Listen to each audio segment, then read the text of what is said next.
Now, the murder of Tina Satchwell is a case that shook the entire country over its almost decade-long investigation. Here to tell us about a new documentary, it's called The Trial of Richard Satchwell, is Virgin Media News Courts correspondent Deborah Naylor. Deborah, thank you so much for joining us. We're going to take a quick look at your documentary that's going to be on tonight at 9 on Virgin Media 1. She was, bubbly, loving. She was happy. She loved her fashion. She loved her family, her animals. Tina went virtually overnight from being someone who had a lot of friends, a lot of social contact, to being completely isolated and cut off from people. That move to Youghal completely changed her life. And then suddenly, in March of 2017, Tina vanished. Yeah, I think we all feared the worst, but we tried to stay positive as much as we could. But nothing was adding up. They painted a very, very disturbing picture of him as someone who was very controlling of his wife. I think that she felt like she could never be free of him. That is The Trial of Richard Satchwell starting tonight. Deborah, thank you so much for joining us in relation to this. Listen, this is a case, and we're just thinking about Tina and her family this morning, because I know that you know them, you've been talking with them, involved in the documentary. So this is a case. Tina went missing in 2017. Richard Satchwell was only found guilty of her murder in May of this year. So can you tell us what happened in 2017 and leading up to that time? Well, in 2017, it was March 2017, Tina Satchwell ní Dingavan effectively disappeared. 4 days after she went missing, her husband, Richard Satchwell, went to a Garda station and said that Tina had left. And then it was 4 months later when their house on Grattan Street in Youghal was searched, and what ensued then was a 6.5-year investigation before Tina's body was found. But as you said, it would take another 2 years for Richard Satchwell finally to be brought to justice. But her family really had no idea in those ensuing years that, of course, all the time that Tina was missing, they thought she had left, they thought she had absconded. Tina Satchwell was lying under the stairs of her home. What was Satchwell's original story around this? Well, he originally said, he told Gardaí that basically Tina had left and that she had wanted some time on her own, and that's why she had left the house. But of course, it was a few days after she went missing. He said that Tina said that if she ever went to the guards, she'd never come home again. So that was Richard's story. And of course, his narrative changed over time. Richard Satchwell was someone who courted the media. He sat on this very couch in Ireland AM. He shed many tears, said he had nothing to do with his wife's disappearance. Many people would have suspected him throughout the years, of course. He denied having any involvement whatsoever in her murder. He claimed that Tina left, that he had no idea what happened to her. But of course, all that time, he knew exactly what had happened. As you mentioned, different stories emerge, but I just remember him so clearly being on the news all the time on that. And we can actually take a look at Richard Satchwell on Ireland AM.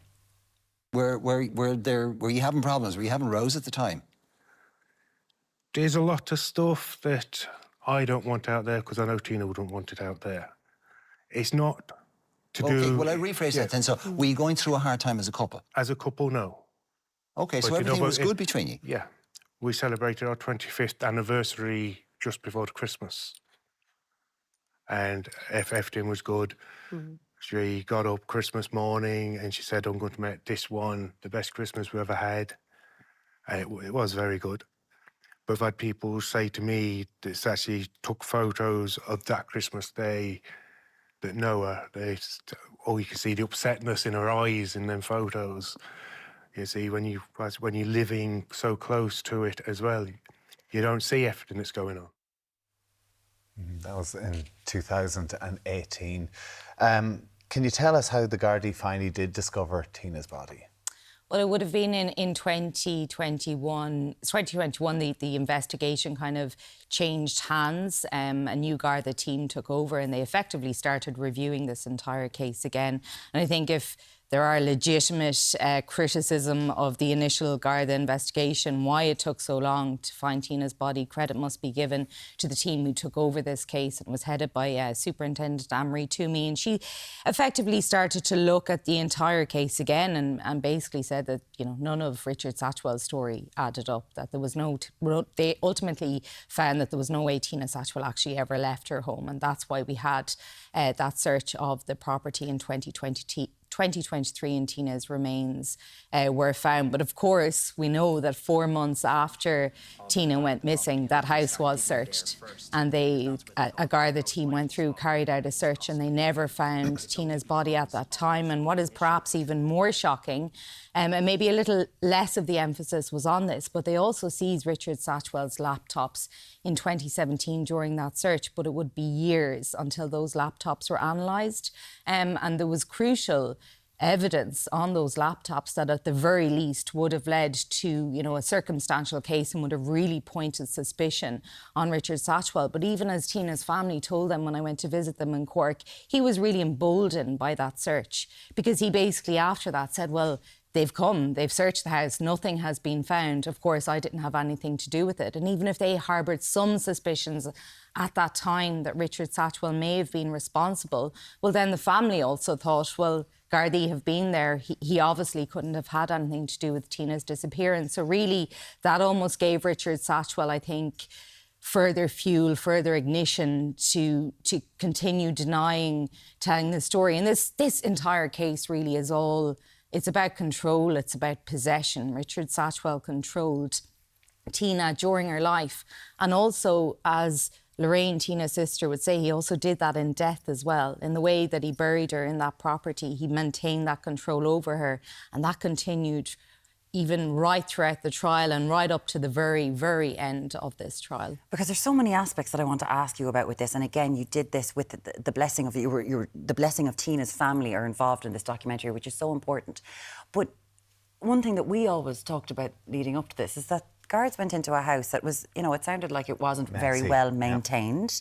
Yep. It wasn't great, but there was new plasterboard at the stairs. Like, there was a new wall. Like, I suppose everyone kind of, I don't know, would think, there's something off here. Because that's what the public are going, would you not just check there? Is there an issue with the Garda investigation? Well, I think there's very legitimate questions to be asked about the Garda investigation at that time, because, as you said, there had been excavation works had been carried out quite recently. There was fresh plasterboard under the stairs. Gardaí would say that they carried out quite an extensive search of the house, but what they didn't do was carry out an invasive search, so they never checked under the stairs of the property where Tina would have been buried at that time.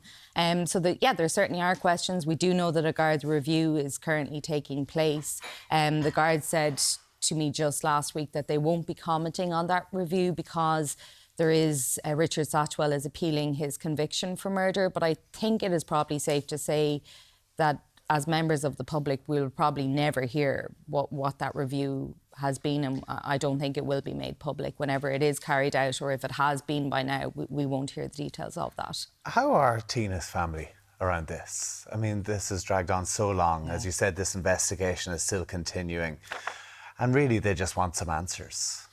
They do. I mean, I think her family are amazing, first of all. I think they were so dignified throughout the trial, given that, you know, everything that they've gone through. They went through the absolute, you know, hell. They went through the worst thing that any family could go through, because they had to wait for 6.5 years after Tina went missing. They had no idea what happened to her. They had no idea in the beginning. Lorraine, her sister, actually believed that Tina had left, and she was really angry with her. She said that throughout the trial in her evidence, because she thought that Tina had gone missing and hadn't told anyone what happened to her. And of course, Richard Satchwell spun the story that, you know, Tina disappeared with thousands of euro, and that's why she hadn't come home. So they spent all these years suffering, not knowing what had happened to her, and then to finally find out that someone they knew very well, Richard Satchwell, was responsible and had been lying to them all that time. It's just, it's an unimaginable trauma. Then they had to go through the difficulty of the trial.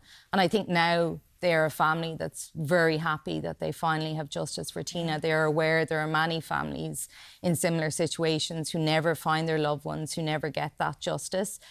Interestingly, they don't harbour any anger or towards the Gardaí at all. I think they're just very happy that the second Garda investigation did result in a successful conviction for Richard Satchwell. When you look at murders in this country, an awful lot of the time when it's women involved, it is by their partner or an ex-partner. And this is a story of not knowing what goes on behind closed doors in this country all around the world. because the story that he spun, as you said, the family believed everything that he was saying, but he started bringing in loads of members of the community, like saying that doctors had said certain things to him about Tina, he really did start to change his story, and it became a spider web.